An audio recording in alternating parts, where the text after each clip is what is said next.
मलाई एक्लै देखेर अझ मन लाग्छ बुढीले खोइ भन्ने लागिरहेको हुँदैन छुट्टीको दिन पनि बुढीसँग आज चाहिँ किन हिँडेन छ भनेर होइन। खासमा चाहिँ म कपाल काट्ने हिँडेको अहिले।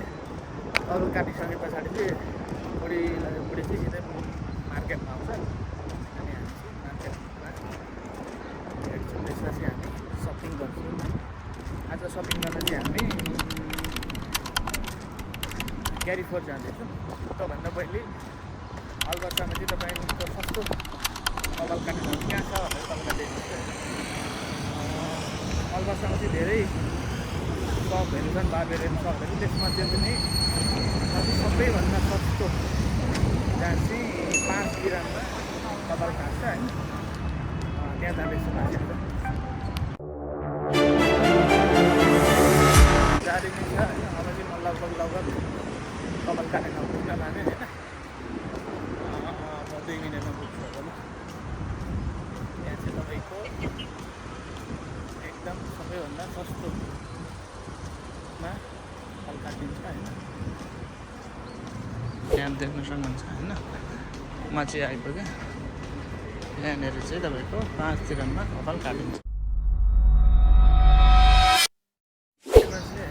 5 दिनमा कपाल काटेर निक्लिसकेको छु। अब चाहिँ म मल जाँदैछु बुढीलाई लिनलाई होइन। बुढी पनि उताबाट आउँदैछु भन्दै थियो। अब चाहिँ 5 दिनको चाहिँ तपाईँलाई दोकान कपाल काट्नु मन छ भने चाहिँ अलगढामा आउनु होला।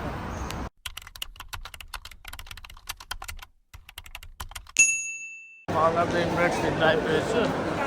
यहाँ चाहिँ एकदमै भिड छ। अब यहाँ बुढीलाई कहाँ खोज्ने भन्ने भइरहेछ। कहाँनिर छ बुढी थाहा छैन मलाई होइन। अब बुढी कहाँनिर छ एकदमै बिजी छ मल। बुढी कहाँ आइपुग्यो भन्ने कुरा थाहा भएन। पछि त देख पछि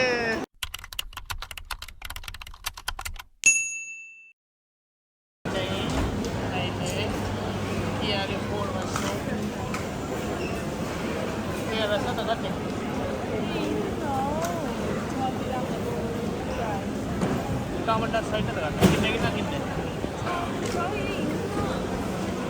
किनी छ मार्केट। यहाँ हिँड्न पनि बाटो छैन, एक्सिडेन्ट नै हुन्छ। के साह्रो बिजी हो।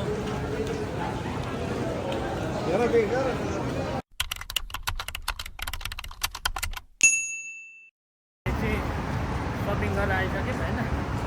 बुढीलाई पनि भेटिसकेँ मैले फाइनल्ली। भिडियो मन पऱ्यो भने सब्सक्राइब, लाइक, कमेन्ट र सेयर गर्न नबिर्सिनु।